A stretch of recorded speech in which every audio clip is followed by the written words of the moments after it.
तो उसने उन पर पांडवों के प्रति पक्षपात करने का आरोप लगाया।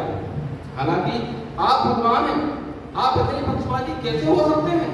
आपने पांडवों को पूरा समर्थन क्यों किया और मेरे सभी पुत्रों को नष्ट होने दिया? उसने उनसे पूछा। कृष्ण ने उत्तर दिया कि वह स्वयं अपने बच्चों की मृत्यु के लिए दोषी हैं। उन्होंने उसे याद दिलाया, ये व्यक्ति उसने 100 पुत्रों का जन्म दिया, लेकिन उसने कभी भी उनमें से किसी पर भी अपनी प्रेम भरी दृष्टि नहीं डाली, क्योंकि उसने आंखों पर पट्टी बांधकर रहना चुना था। इसीलिए उसने अपने किसी भी बेटे को बहुत ध्यान और स्नेह से नहीं देखा।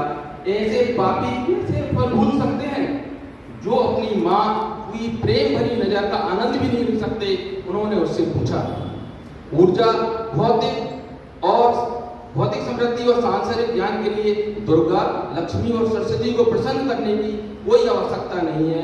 अगर हम माँ से प्रेम करते हैं और उनकी पूजा करते हैं, तुम सभी देवियों के प्रति अपना प्रेम और भक्ति प्रदर्शित करेंगे। माँ स्वर्ग से भी बड़ी है। श्री राम ने स्वयं कहा है, माँ और मातृभूमि स्वर्ग से भी बड़ी है। नवरात्रि का त्योहार इस गहन सत्य को सिखाता है। हमें याद रखना चाहिए कि अपनी माँ के प्रति श्रद्धा रखना हमारा परम कर्तव्य है। अगर माँ दुखी है तो नवरात्रि में दुर्गा, लक्ष्मी और सरस्वती के नाम पर किया गया सारा खर्च और पूजा अर्चना बेकार हो जाएगी। यहाँ तक कि प्राचीन शिक्षाओं में भी जिन्हें भगवान के रूप में पूजनीय माना जाता है, माता, पिता, शिक्षक, अतिथि, पहला स्थान माँ को दिया जाता है। कहा जाता है मातृ देवो भव। यहाँ तक कि अपनी सामान्य बातचीत में भी माता, पिता, शिक्षक और भगवान का नाम लेते हैं। भगवान को अंतिम स्थान दिया जाता है, लेकिन माँ का स्थान पहला है। यह समान रूप से महिलाओं और विशेष रूप से माँ के प्रति भारतीय संस्कृति के दृष्टिकोण को दर्शाता है।